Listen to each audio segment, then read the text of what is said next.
it's Sevi. In the last patch before we enter a shiny posh new region, Genshin 3.8 is finally confirming that Eula actually exists and was never just a fever dream, accompanied by our explosive summer princess Klee. Since their last banners, we've freed an Archon, doubled Tevat's map size, introduced vegetables into our elemental diet, and met a wide cast of new characters. But how big of an effect has all that actually had on these two classic units? Spoiler alert, not much. This might make you wonder if pulling them right now is worth it at all, and my personal recommendation would be to save for the new Fontaine characters. But if you're curious about what meager updates Eula and Klee have gotten to their teams, playstyles, and more, then that's exactly what I'll cover in this video. Now let's Jumpty Dumpty right in. Oh yes, I'll teach you all right.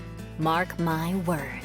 Most Genshin players are aware of how physical is in a bad place right now. It's been left behind by more powerful new mechanics and reactions, and the roster of physical synergistic units hasn't really been getting much love. While physical damage teams are perfectly fine in exploration overworld battles or farming domains, when it comes to more demanding content, the gap versus other elements and team templates becomes more apparent. Eula is the poster queen for physical, but had a very long hiatus after her last banner back in 1869. You'd think that that's a long enough time to see some notable upgrades in the physical meta, but sadly, we've seen very little changes in that regard throughout the Sumeru update. So what can Eula expect upon her return? Well, her gameplay's still the same old reset impact and combos for maximizing her burst stacks. Her best teammates and templates pretty much remain the same too. Electro units to set up superconduct, batteries to feed Eula energy, and whatever flex units that can offer more damage contribution, buff utilities, or survival supports as long as they won't disrupt the physical synergy. There are uncommon variations like Shatter Comps or Mono Cryo too, so they're not gonna win any meta awards anytime soon. And with Dendro, it has nothing to directly offer that will change up physical focused team comps. After all, there's absolutely zero interaction for Dendro to affect physical and vice versa. But that lack of interaction can somewhat be taken advantage of, and in an indirect sense, Dendro may have just introduced the most broken Eula team possible. Go ahead and call Eula Hyperbloom a meme or not a real Eula team, but there's no denying that if you want a fresh, convenient, but still ridiculously strong team to play, then it's this. Put in a Dendro applicator, Xingqiu or Yelan, and an Electro Hyperbloom trigger, which is likely Kuki Shinobu to combine Hyperbloom and healing in one unit, but others like Raiden or even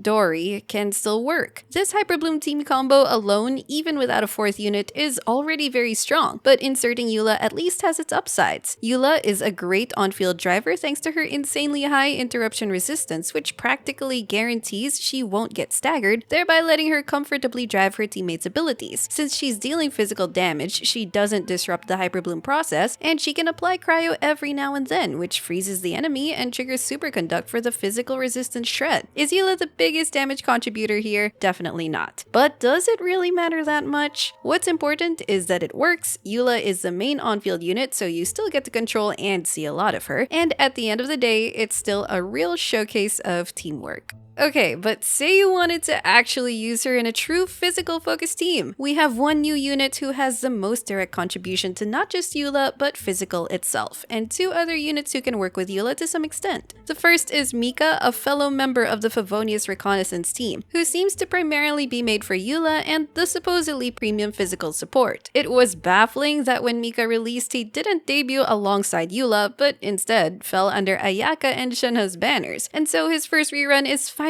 going to right that wrong. But how big of an impact is he for Eula really? Let's consider these things. For starters, Mika can cover your Eula team's survival needs thanks to his instant team-wide and single target healing over time. Mika's attack speed buff can help with executing her optimal combos more easily and in some cases fit in an extra normal attack than usual, resulting in an extra burst stack. With his detector stack buffs, he offers a stackable physical damage bonus to make Eula's normal attacks and burst hit harder. Building Mika is also a very low investment effort, which at least balances Eula's higher investment needs. He simply needs HP and ER stats, and even just 4-star artifact sets is enough to function properly. In what appears to be a cruel joke though, Mika's ascension materials come from Sumeru's Waynut and Scaramouche bosses. So for early players just in Mondstadt and Liyue who are trying to level up Eula and Mika together, good luck, I guess. However, he also has several considerations that make him a lackluster support alternative most times, or a side grade at best. Mika's damage bonus buff gets transferred to the on-field character, which is unfortunate for situations wherein you sometimes want to switch Eula out to prematurely trigger her Lightfall Sword burst. Eula's normal attacks will still get the bonus, but should she be switched out, her burst will unfortunately not receive the buff. Mika's damage bonus stacks are also limited when you're up against a single target, since his skill wants to hit more enemies to get more stacks. And even with multiple stacks, the bonuses they give aren't that impressive, with each giving 10% physical damage bonus. He may have a more noticeable impact if you get his C6, since that now gives a huge physical crit damage bonus, but we know that's not easily attainable for many players, especially since this is only his second banner appearance. And because Mika barely contributes any damage, unlike other potential EULA teammates who can support and deal damage, he's purely trying to boost your team's DPS by buffing one character. Ultimately, Mika is competing against other viable and already well-established EULA teammates who have just as good, if not better, synergy in either supporting her or contributing a significant amount of damage too. The tragedy of physical continues, as Mika doesn't really offer a significant enough boost to bring EULA, and physical in general, out of its current deprived state. The two other units that have a direct impact on EULA's physical teams are Dory and Layla, both of whom are also focused on survivability. Dory can create her genie to battery and heal EULA while she's on field, while also being a superconduct trigger, but slotting in Fischl or Raiden is a generally better option, and you can take care of survivability through another teammate. Layla can give strong shields while periodically applying cryo to enemies, but we also have Diona, who can also effectively shield, heal, and battery.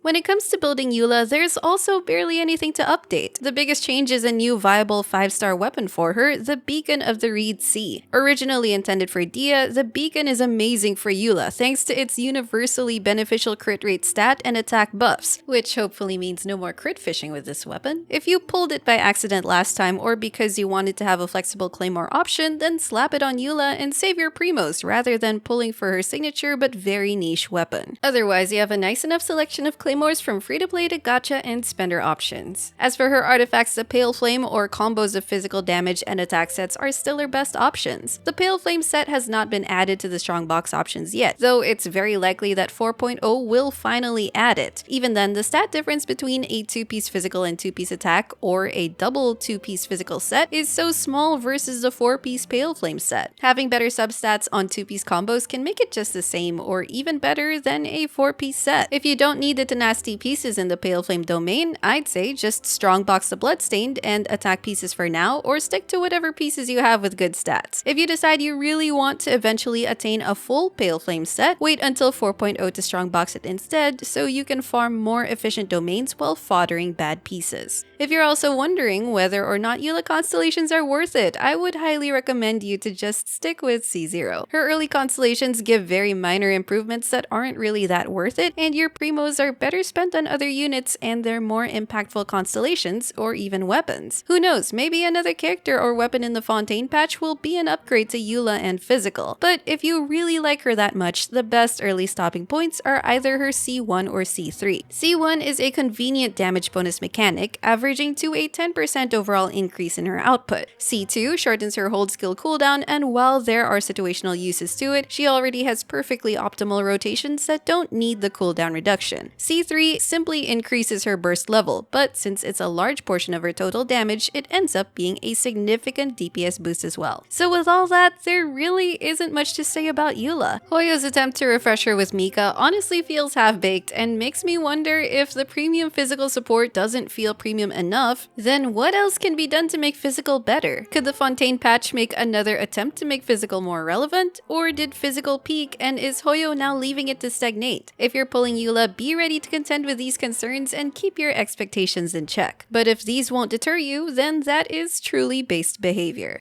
Let's go!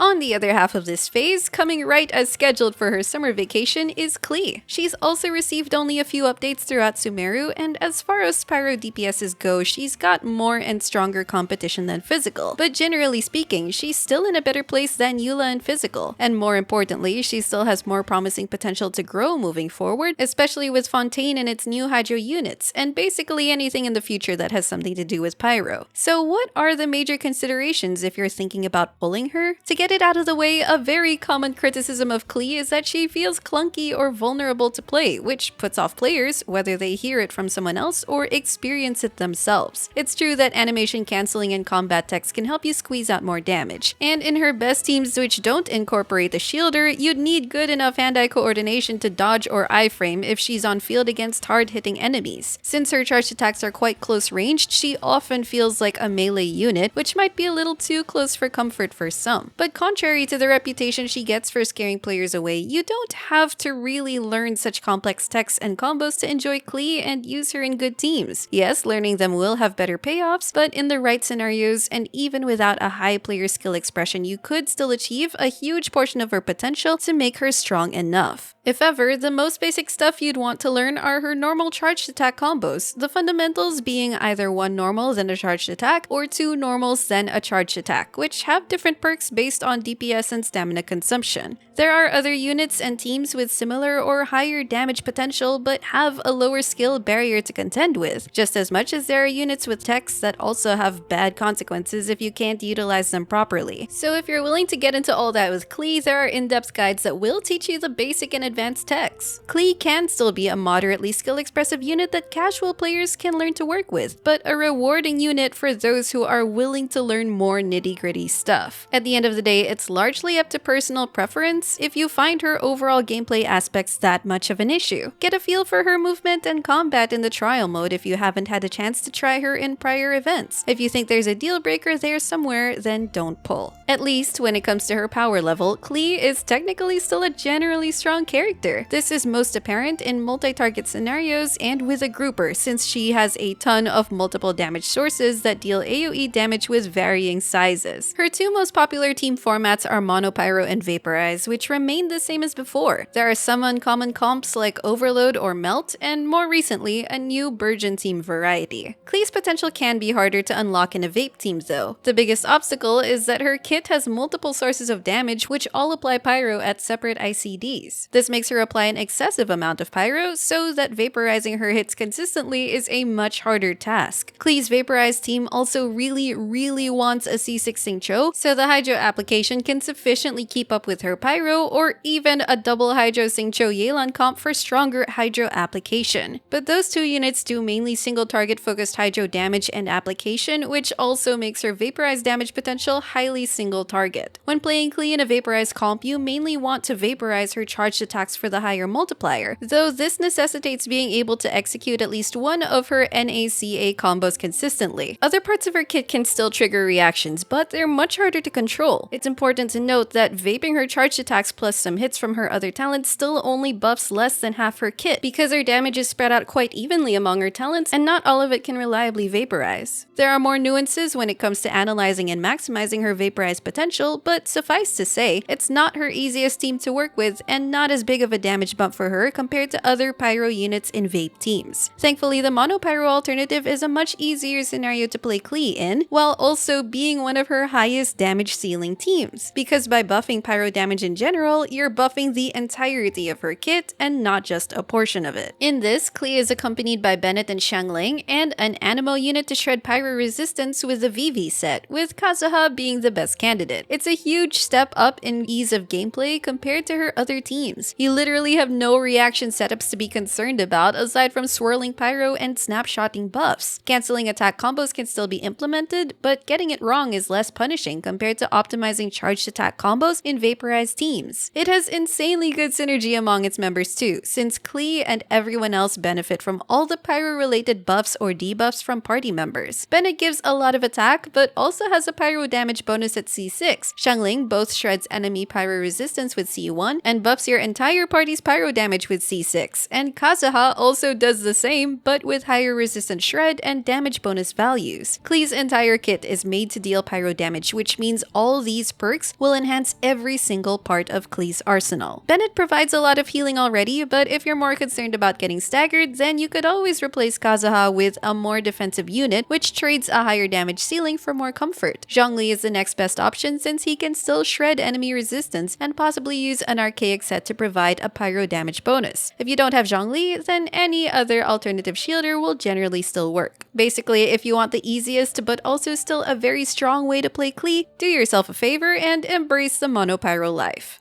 If Hu Tao and Diluc have their own Burgeon playstyles, then Klee gets hers too, which perhaps is the most apt for an explosives enthusiast like her. Since a lot of players have Nahida, she's the best option for Dendro application, while her EM buff will boost Klee's reaction damage too. You definitely need a lot of Hydro application to put out burning, so Xingqiu is the best Hydro option for that. Then, as long as you can generate the cores, Klee acts as an on-field driver using all her pyro sources to trigger Burgeons, while still dealing some raw pyro damage. When it comes to builds, Klee's best options are still the same old artifacts and weapons. If you have the Wid Sith, that's generally her best option, but other 5-star catalysts are just as competitive. For free-to-play options, Dodoko Tails or Mappa Mare can do in the meantime until you get a better option. The Sumeru patch introduced 5 new catalysts, but they're not really game changers for Klee. The Jadefall Splendor is clearly not for her. The Fruit of Fulfillment is not that good on her. The Wandering Evenstar and Thousand Floating Dreams are okay for reaction teams in general, but a no-no in Monopyro since Klee's EM doesn't matter in Monopyro teams. Tulatula's Remembrance is mostly just going to be an attack crit stat stick since Klee's normal attack damage is only a very small damage source for her. So in general, her old options are still her most recommended options, with the more accessible Sacrificial Fragments or Mappa Mare catalysts for her niche Burgeon build. As for her artifacts, she still uses the same full set of Crimson Witch or 2-piece Crimson plus 2-piece attack as her universally best build. The 4-piece Lava Walker is strong in Monopyro teams, but only viable there, so due to its team restriction, it's less recommended. If you do plan to use her in Burgeon, it's possible to use the new 2-piece EM set combos or a 4-piece Gilded Dreams to stack as much EM as possible for Burgeon damage, or just hybridize an attack crit EM build.